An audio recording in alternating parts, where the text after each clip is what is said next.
함께 나누실 하나님의 말씀은 에베소서 6장 1절에서 3절까지입니다.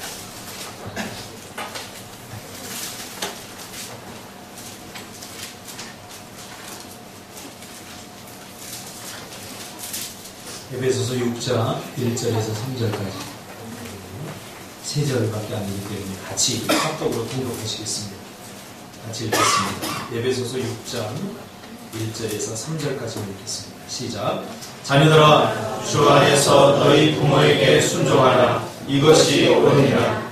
내 아버지와 어머니를 공경하라. 이것은 약속이 있는 첫 계명이니 이로써 내가 잘되고 땅에서 장수하리라. 할렐루야. 오늘은 어버이 주일입니다. 이 말씀 중심에서 부모 공경에 담긴 성경적 의미, 부모 공경에 담긴 성경적 의미라는 제목으로 하나님 말씀 증거하겠습니다. 늘 부모의 사랑에 미치지 못하는 것이 부모에 대한 자식의 마음이고, 또 지나고 나서야 후회하는 것이 부모를 향한 자식들의 마음인 것 같습니다. 저도 이제 양친이 다 이제 돌아가셨습니다. 아버지도 돌아가셨고 어머니도 돌아가셨고, 가만히 돌아보니까 조금 더 잘할 걸, 조금 더 잘해드릴 걸, 이런 아쉬움만 남게 되는 것입니다. 있을 때는 정작 잘 모르는데 돌아가시고 나니까 모든 것이 다 애달고 또 후회만이 남는 것 같습니다. 여러분, 부모님들이 살아계실 때 잘 하시기 바랍니다. 50세 이상을 위한 라이프 케어 멤버십 브랜드인 전성기라는 곳이 있습니다. 이곳에서 50세 이상 성인 500명을 대상으로 설문조사를 실시한 결과 자식으로부터 가장 받고 싶은 어버이날 선물 1위는 여러분들이 예상한 것과 같이 돈입니다. 56%가 돈이다. 자식들이 돈을 줬으면 좋겠다. 이렇게 답을 했습니다. 반면에 가장 받고 싶지 않은 선물 1위는 이것도 역시 여러분이 예상한 대로 카네이션입니다. 한때는 가슴 한켠에 카네이션을 달지 않으면 부끄러웠던 시절이 있었습니다. 그래서 어버이날이면 부모의 가슴 한켠에 누구나 가장 크고 화려하고 아름다운 카네이션을 달고 다녔습니다. 조금 이 카네이션이 적기라도 하면 조금 창피하기도 했죠. 카네이션 하나로 자식 키운 보람을 느끼던 때가 있었던 것이죠. 그러나 이제는 더 이상 이 카네이션으로는 안 되는 것 같습니다. 부모님들의 욕심이 커진 것인지, 아니면 부모의 그 갚을 수 없는 사랑을 돈으로 환산하려고 하는 자식들의 얄팍한 생각이 잘못된 것인지 헷갈리기만 합니다. 분명한 것은 자식들이 아무리 애를 써도 부모의 그 자식 사랑을 갚을 길이 없다는 것입니다. 갚으려고 해도 갚아지지 않는 것이죠. 가장 어리석은 건 뭐냐면 부모의 사랑을 갚으려고 하는 거예요. 여러분, 자식의 입장에서 아무리 부모의 그 헤아릴 수 없는 사랑을 갚으려고 해도 이건 갚아지지 않는 거예요. 오늘 성경에서 말하지만 갚으려고 하지 마세요. 다만 우리가 할 수 있는 것은 성경대로 공경하는 것뿐입니다. 아무튼 이 조사가 분명하게 보여주는 것이 있다고 생각합니다. 부모님들은 형식적인 감사보다는 마음이 담긴 진정한 관심을 원한다는 거죠. 그렇죠? 사실 부모님들이 원하는 건 돈이 아닙니다. 자식들이 돈에 마음이 빼앗겨 있어요. 자식들이 자기들 자녀의 마음이 너무 빼앗겨 있어요. 그래서 이제 부모님들에게 관심을 좀 돌릴 필요가 있다 하는 것을 이 조사를 통해서 우리가 가늠할 수 있게 되는 거죠. 여러분, 도대체 부모의 사랑을 우리가 돈으로 살 수 있습니까? 부모님들이 돈을 원한다고 이렇게 말하고 있지만 얼마를 줘야 효자입니까? 그렇죠. 얼마? 주영아, 부모님께 얼마를 드려야 네가 효자 소리 듣기? 1억. 부모의 사랑을 돈으로 살려고 하는 가증한 놈. 이력을 줘도 부모님의 사랑을 그거는 그 세 발의 피도 안 돼요. 100억? 돈 10만이라도 좀 주고 그런 소리 해야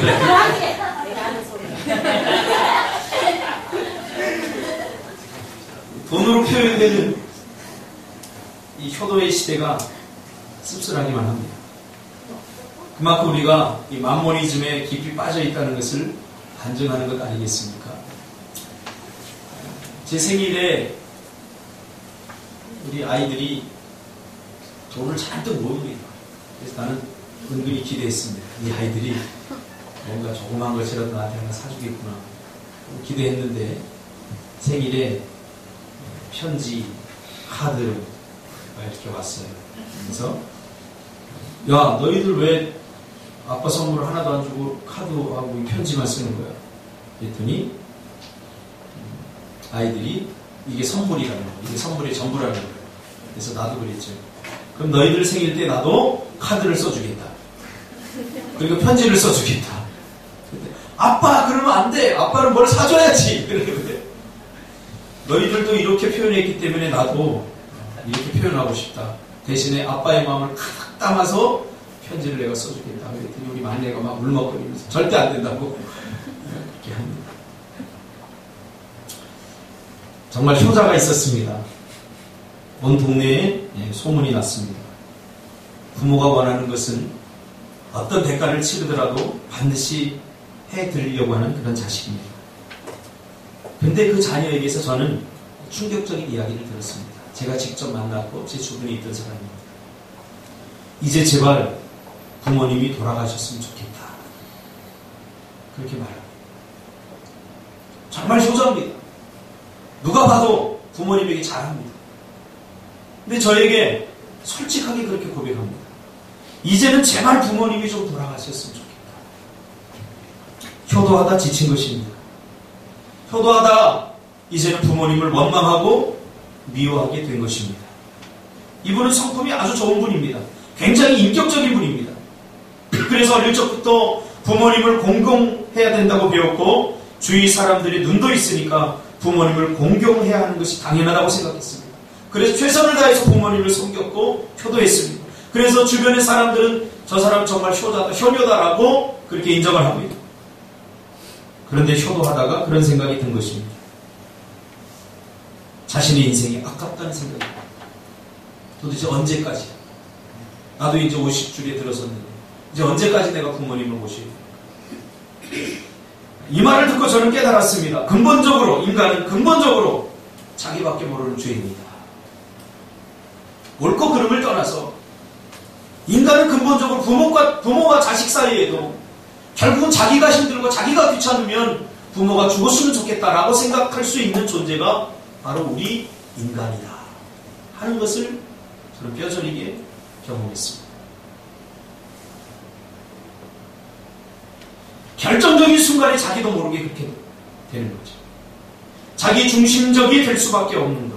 이것이 우리 인간의 뼈저리 한계입니다. 여러분들도 뭐 효자처럼 부모님 생각하고 엄마 생각하고 아빠 생각하고 그런 것 같지만 그래도 자기가 살만할 때 그런 생각합니다. 결정적인 순간에 우리는 부모가 죽었으면 좋겠다. 이게 우리예요. 이게 다르다고 생각하지 않아요. 저는 그분 이야기를 들으면서 그분이 나쁘다, 이 참 배은망덕하다 그런 생각을 요만큼도 안 했습니다. 왜? 내 안에도 그런 성품이 있기 때문에. 이게 우리 죄인의 모습이에요.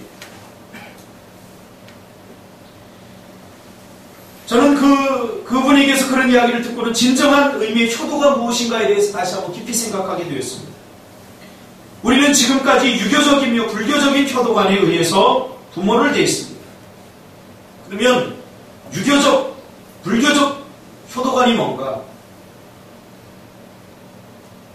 한마디로 말하면 형식과 거칠입니다. 형식과 거칠. 더 쉽게 표현해 줄까요? 마음을 다 쏟지 않고 어쩔 수 없이 해야 되기 때문에 하는 것. 그것이 형식과 거칠입니다. 불교적이고 유교적인 효도관입니다. 유교적 효는 신체 보존과 입신양면입니다. 우리가 잘 아는 유교, 공자. 공자는 그렇게 얘기했죠. 공자, 위증, 자활, 신체 발부, 수지 부모, 불가회상, 효지시야, 입신 행도, 양명 어후세, 이현 부모, 효지 종야. 효경에 나온 말이에요. 무슨 말인지 잘 모르겠어요. 제가 얘기한 그 말입니다. 신체 머리털 살은 부모님께 받은 것이라 감히 헐게하여 상하게 하지 아니함이 효의 시작이고, 입신, 출세하여 바른 길로 이름을 후세에 날려 이로써 부모를 드러나게 함이 효도의 끝이니라. 그러니까 유교에서 말하는 효도의 시작은 자기 몸을 잘 간수하는 거고, 효도의 끝은 자기 이름을 드높여서 부모님의 이름을 드높이게 하는 거예요. 입신해서. 그게 유교적 효도입니다. 그러니까 우리나라 사람들은 전부 다 입신하려고 그러잖아요. 입신. 자기가 성공하고 출세하려고 그러잖아요. 이게 유교적 효도관이 만들어낸 거예요. 어떻게 해서든 자기가 출세해서 우리 어머니 좀 기 좀 피고 우리 아버지 좀 어깨 좀 올라가고. 어제 제가 영화를 한 편 봤어요. 약장사라고 하는 영화. 김인권인가? 하는 친구. 자기 자식이 백혈병에 걸렸어요. 그런데 이 아버지는 체면 때문에 또 정의 때문에 직장 생활을 제대로 못합니다. 직장에 들어갔다 쫓겨나고. 또 한 사람은 검사예요, 검사. 부모님이 잘 양육해서 검사 만들었어요. 근데 이 김인권이는 결국 자식의 백혈병을 고치기 위해서 정말 온갖 수치를 다 경험하면서 약장사를 합니다.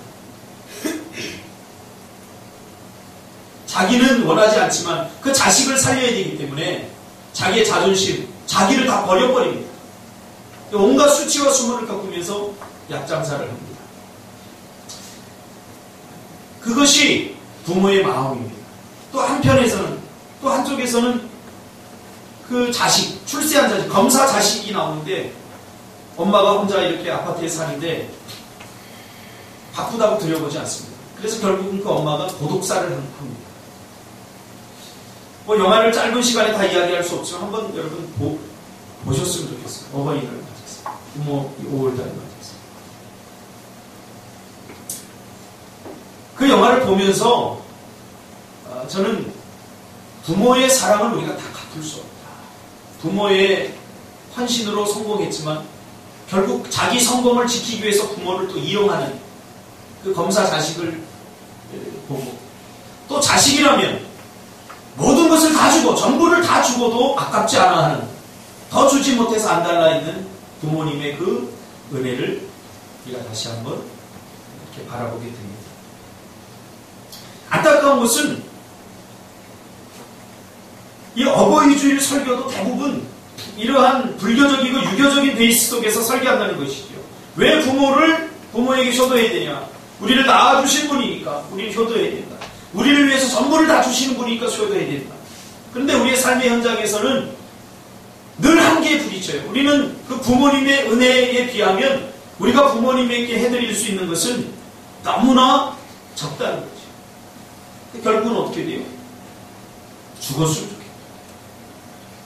내가 감당할 수 있는 선에 최선을 다하다가 힘겹고 버거우면 부모님이 제발 죽었으면 좋겠다. 이것이 우리 인간의 뼈저리 한계입니다. 이걸 여러분 효도라고 말할 수 있겠습니까? 그러니까 거칠이죠. 유교적이고 불교적인 효는 그래서 거칠입니다. 거칠이에요. 유교적, 불교적 배경 속에서 효는 그러기에 선택일 수밖에 없습니다. 선택. 그렇죠? 하면 좋지만 안 해도 어쩔 수 없다. 내가 먼저 살아야 된다. 이것이 유교와 불교가 우리에게 던져주는 효도 간의 중요한 메시지입니다. 부모에게 최선을 다해 효도해야 된다. 그러나 이것이 가능한 일인가? 이 퀘션 마크를 우리에게 붙여주는 거죠. 그래서 효도는 선택이다. 지금 이런 방향으로 흘러가고 있지 않습니까? 그러면 기독교적이고 성경적인 진정한 효의 의미가 뭔가? 자식이 기쁜 마음으로 부모를 섬길 수 있는 비결, 해야 되기 때문에 하는 것이 아니라 자발적이고 행복한 섬김은 어떻게 이루어집니까? 성경에서 말하는 효는 정확히 효라고 하는 피상적인 말이 아니라 실제적인 표현을 씁니다. 효 그러면 불교와 유교에서는 굉장히 피상적입니다. 피상적. 그러나 성경에서는 효라고 하는 개념을 굉장히 실제적이고 실천적으로 이야기합니다. 그래서 오늘 본문에 공경이라는 말을 써요. 내 부모를 공경하라. 내 부모에게 효도하라. 그러지 않았어. 효도라고 하는 개념은 이렇게 해야 된다라고 하는 것을 관념적으로 적어놓고 그렇게 하라고 강요합니다. 그러나 성경에서 말하는 부모에 대한 효는 효의 개념이 아니라 공경입니다. 내 부모를 공경하라. 자, 그러면 공경은 무엇인가? 공경은 무엇인가? 제가 원어를 살펴보고 이 공경에 대한 의미를 제가 이렇게 찾아보니까 우리나라 말에는 이 공경이라는 말이 잘 표현이 안 돼요. 잘 안 되는데 영어로는 좀 표현을 할 수 있을 것 같아요. respect, 공경. 뭐죠? 무슨 말이죠? 존경하라. 그러니까 이제는 부모에게를 효도하라. 이런 개념을 가져서는 안 돼요. 우리 기독교인들은 부모를 respect하라. 공경하라. 이것이 약속 있는 책 첫 계명이다라고 기록하고 있습니다. 무슨 말입니까? 계명, 약속, 하나님과 약속한 가장 first, 가장 첫 번째 계명이 바로 부모님을 공경하라. 부모를 리스펙트하라. 그 말입니다. 이것은 해도 되고 안 해도 되는 문제가 아닙니다. 선택권이 나에게 있는 게 아닙니다. 유교와 불교는 내가 선택하는 거예요. 내가 부모에게 내가 요 정도 효도해야 되겠다 하고 한계를 정하고 내가 효도를 선택하는 건데, 기독교적 효도는 공경인데 이 공경은 선택권이 나에게 없어요. 해도 되고 안 해도 되는 게 아니라 하나님의 명령으로 주어진 거죠. 오늘 본문은 뭐라고요? 명령문입니다. 명령은 반드시 해야 돼요. 왜? 나에게 유익이 있기 때문에. 나에게 유익하기 때문에 반드시 해야 돼요. 하나님께서 우리에게 약속으로 주신 복을 누리기 위한 첫 번째 우리가 지켜드려야 될, 하나님 앞에서 지켜드려야 될 첫 번째 약속, 그것은 부모 공경이라고. 부모 공경 없이 하나님의 복을, 하나님의 은혜를 받을 생각을 아예 하지 말라는 거죠. 좀 더 의미를 확대해보면 부모 공경은 하나님께서 이 땅을 지으시고 만드시고 이 땅을 통치하시는 법칙이 있어요. 질서대로 이 땅을 통치하세요. 눈에 보이는 것부터 보이지 않는 것.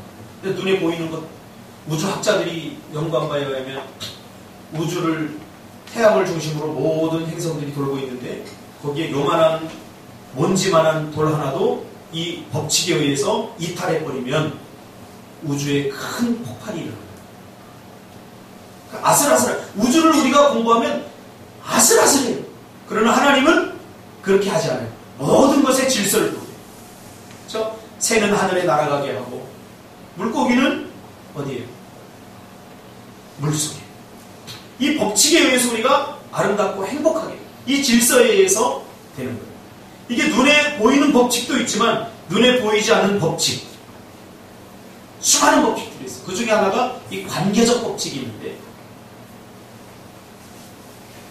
부모를 공경하는 것은 이러한 관계적으로 오는 모든 복들, 그 복의 시작이에요. 이 복의 시작이 어디서부터 시작되느냐? 부모 공경에서부터 시작돼요. 관계적. 여러분, 관계적 법이 얼마나 큰 축복입니까? 이 관계가 끊어지면 나 혼자 외롭게 되는 거예요. 다른 사람의 도움을 절대 받을 수 없는 거예요. 우리 관계 속에서 살아가지 않습니까? 자기 혼자, 그래서 자기 혼자 살려고 하는 사람은 가장 어리석은 사람이에요. 혼자서 절대 살 수 없습니다. 우리 어른들 다 사회생활 해보니까 다 깨달아요. 나 혼자는 살 수 없는 거예요. 관계가 굉장히. 그러나 이 관계적 축복의 시작은 어디서부터 시작되느냐? 내가 부모님과의 좋은 관계, 부모님을 공경하는 데서부터 시작된다고 하나님께서 창조적 질서 속에 이거를 만들어 놓으시고. 그러니까 부모 공경 없이 하나님의 복을 받을 생각을 아예 하지 말아요.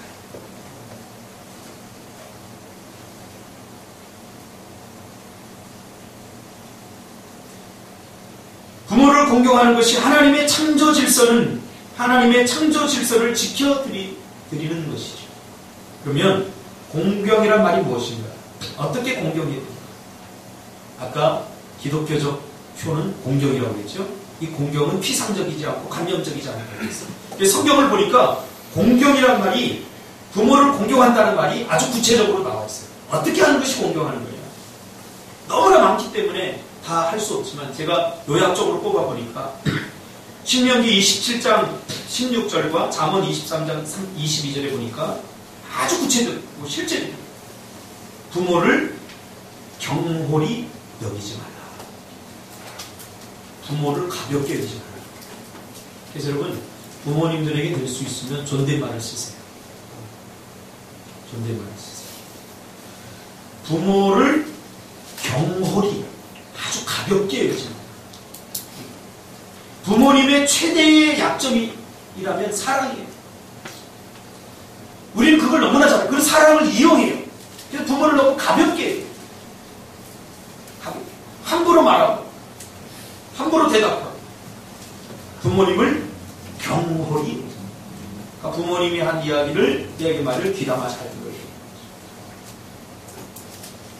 또 마태복음 15장 4절에 주님께서 직접 말씀하셨어요.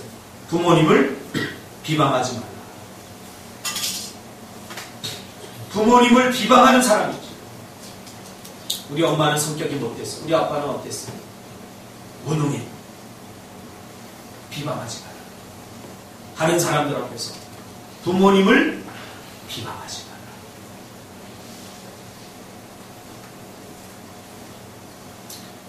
이 한 구절 한 구절 가지고 몇 시간을 설교해야 되는데 이렇게 짧게 넘어가는 게 너무 안타까워요. 그 다음에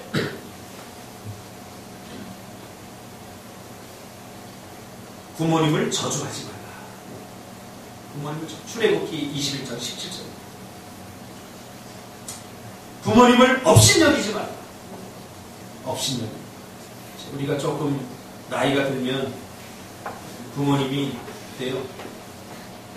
조금 못 배운 것 같고 부모님이 무지한 것 같고 부모님이 별것 아닌 것 같고 이런 생각 들 때 있지 않겠습니까? 저도 그랬어요. 자라다 보니까 부모님이 좀 무지해 보이고 그럴 때가 있어요. 그러지 말아요. 부모님을 업신여기지 말아요. 저희 어머니는 이렇게 생선을 이렇게 하더라도 이거 먹고 나온 거고 나는 좀 철이 들어서 그게 너무 싫었어요.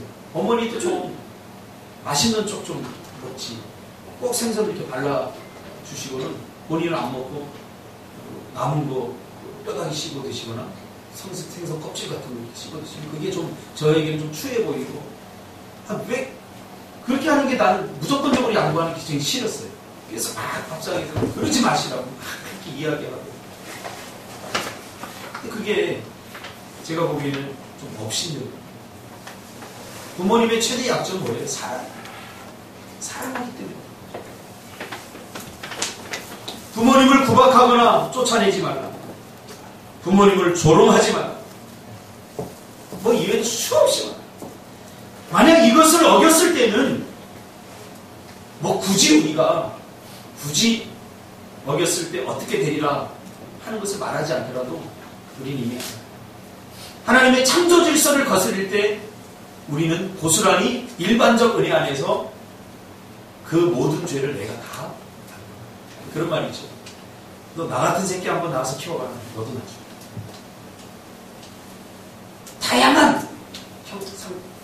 다양한 형태의 성경이 말하는 이런 말을 저 설교 때는 잘 안 쓰려고 그러는데 오늘 좀 써야 될까? 저주. 다양한 형태의 저주가 이 말입니다. 이것을 어겼을 때는 반드시 죽으리라. 쉽게 말하면 너 죽을 줄 알아. 출애굽기 21장이래. 레위기 20장, 잠언서 28장, 마태복음 15장. 수도 없이 등불이 흑암 중에 꺼진다.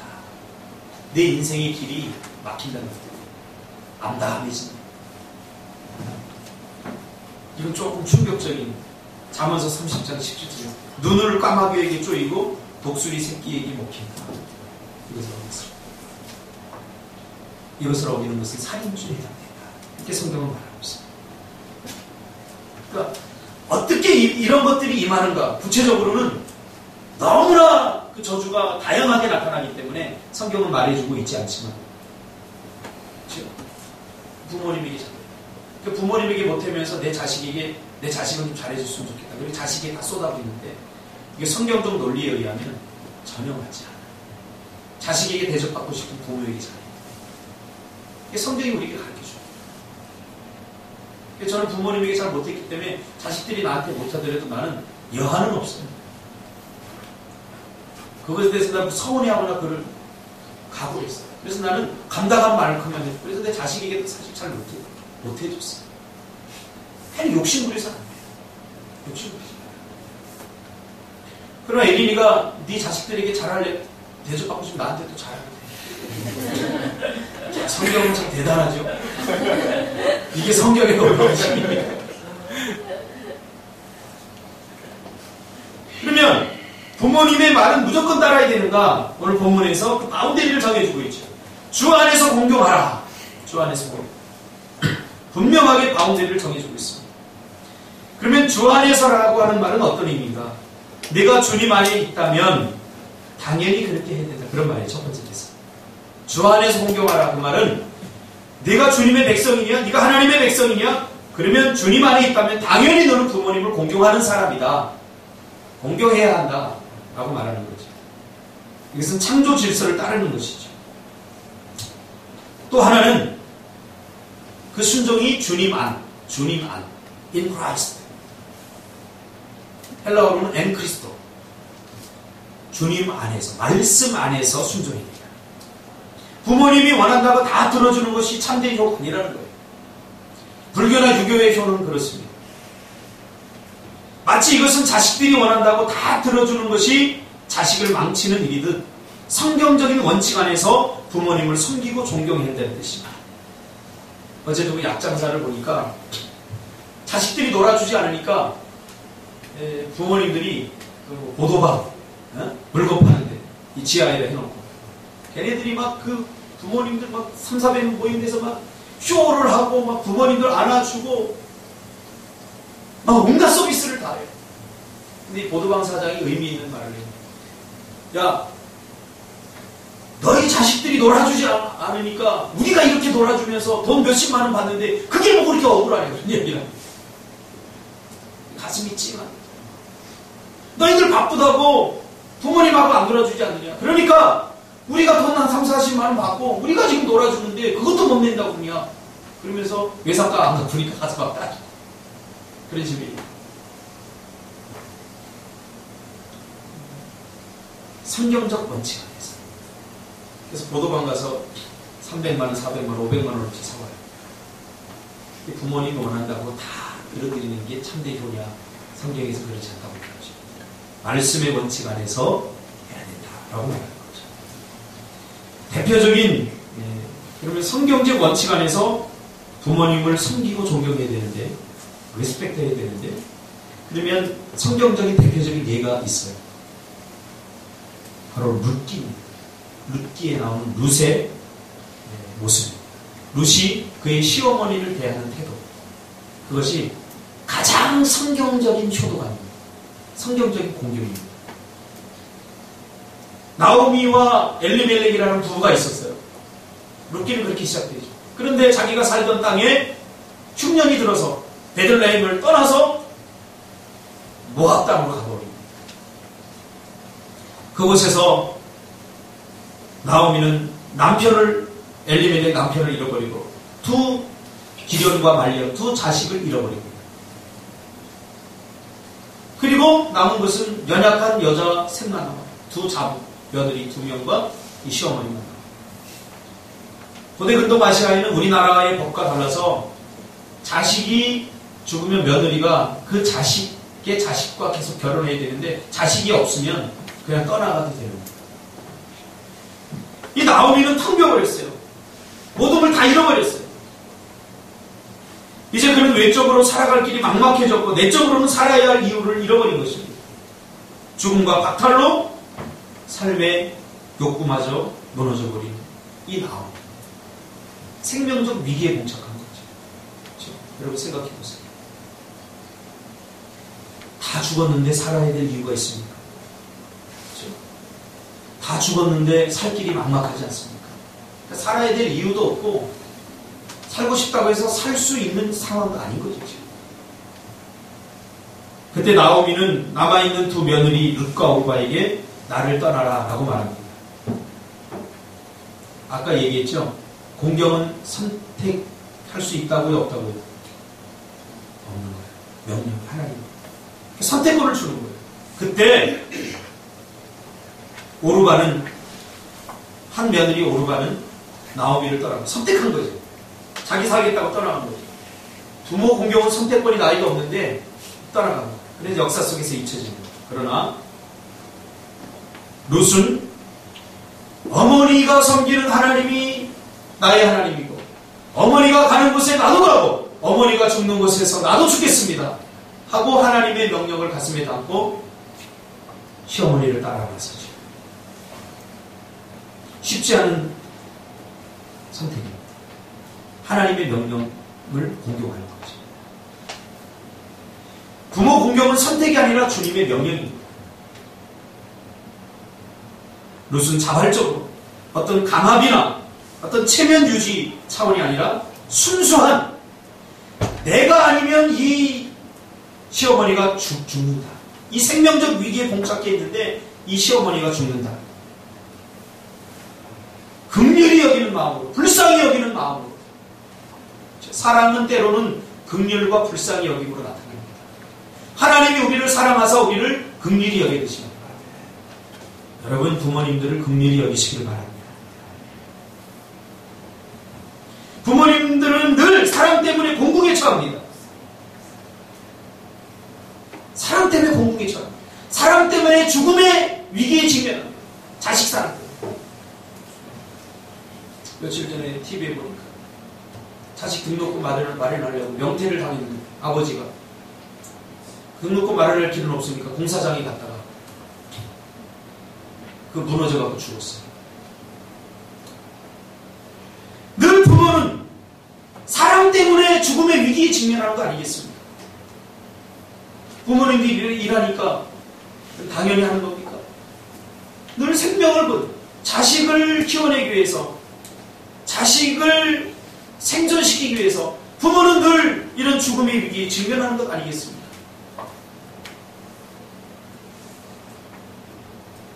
그래서 룻은 그 시어머니 권궁에 처한 죽음에 직면한 그 힘없는 할머니 그 어머니를 위해서 스스로 자발적으로 따라놨습니다. 그를 위해서 끝까지 충성하기로 결정을 합니다. 인애란 무엇이냐? 이게 바로 인애입니다.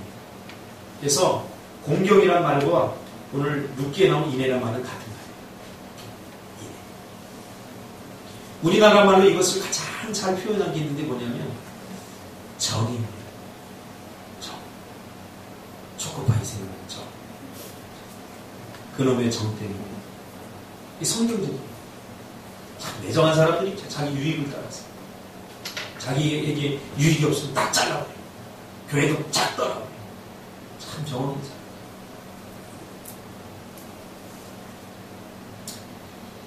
인애란 무엇이냐? 공경이란 무엇이냐? 한 믿음의 공동체 안에서, 한 가정 안에서 약한 자가 공궁에 처했을 때 강한 자가 자발적으로 보이는 충성과 사랑. 이 인애를 통해서, 이 공경을 통해서 죽음과 박탈의 위기에 있던 사람들이 생명과 풍요로 변화되고 바뀐다는 거죠. 여러분, 부모님들이 나이가 들면 무기력해집니다. 그래서 돈이라도 모으려고 하는 겁니다. 생명적 누가 돌보겠어요? 자식이 돌보지 않으면 아무도 돌볼 사람이 없어요. 오늘날 부모님들은 지금 나오미가 처한 상황과 다르지 않습니다. 생명적 위기, 박탈적 위기감 속에서 돈이라도 있어야 내가 노년을 보내겠다. 그런 절박함으로 돈을 모은 거예요.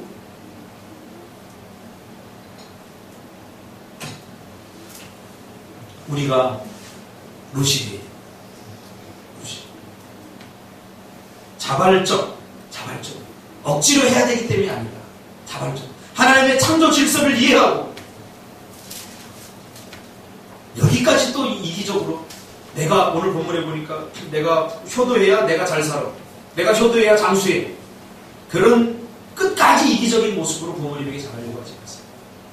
이런 하나님의 거대한 창조 질서 안에서 하나님의 은혜와 복을 받아들이는 그 첫 번째 순서가 바로 부모님에 대한 공경. 이것이 약속 있는 첫 길입니다.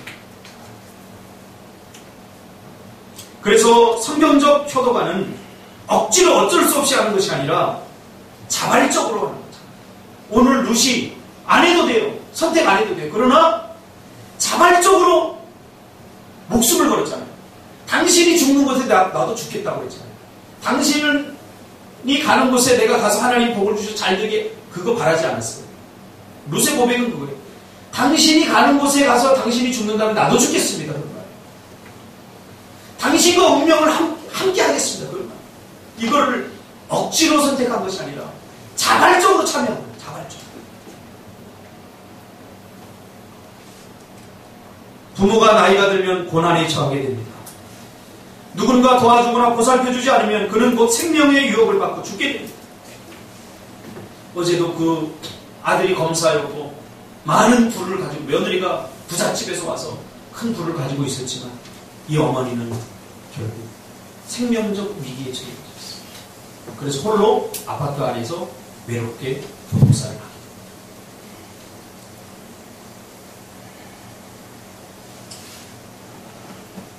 인애, 공격 같은 말입니다. 한 사람이 고난에 처했을 때 자발적으로 그를 위해 자신을 내어주는 것이 그것이 힘들고 어려운 결과를 만들어내는 것이 아니라 그것에 풍성한 회복이 있다는 사실. 결국 우리가 룻이 어떻게 되는지 알죠? 대접받고 싶은 대로 대접해요. 룻이 그 죽음의 위기에 있던 한 여인, 그 시어머니를 내가 당신을 위해 죽겠습니다. 당신이 가는 곳 가겠습니다. 그렇게 충성으로 대접했더니 하나님께서 보아스라고 하는 사람을 보냈습니다. 이 보아스가 왜 룻을 도와주는지 몰라요. 아무도 몰라요. 이게 은혜입니다. 헤아릴 수 있는 건 은혜가 아닙니다. 저 사람이 나를 왜 그렇게 잘해주는지 몰라요. 이게 관계적 부분입니다. 저는 갖고 있는데 우리 청년들이 우리 교회에 왜 저렇게 헌신하는지 저는 이해를 잘 못해요. 인애예요. 우리 청년들이 우리 교회를 향해서 하는 것은 공경이고 인애입니다.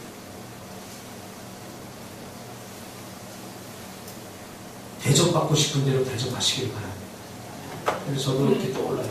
내 청년 시절 이렇게 돌아보면 저도 그랬던 것 같아요. 목사님이 새벽 2시에 전화하고 박 선생 우리 기름이 떨어졌는데 그러면요 교회가 관교동이었는데 내가 동인천에 살았어요. 차비가 없으니까 내 대답해 놓고는 차비가 없어요. 내가 왜 대답했지? 가는 거 뛰어가요.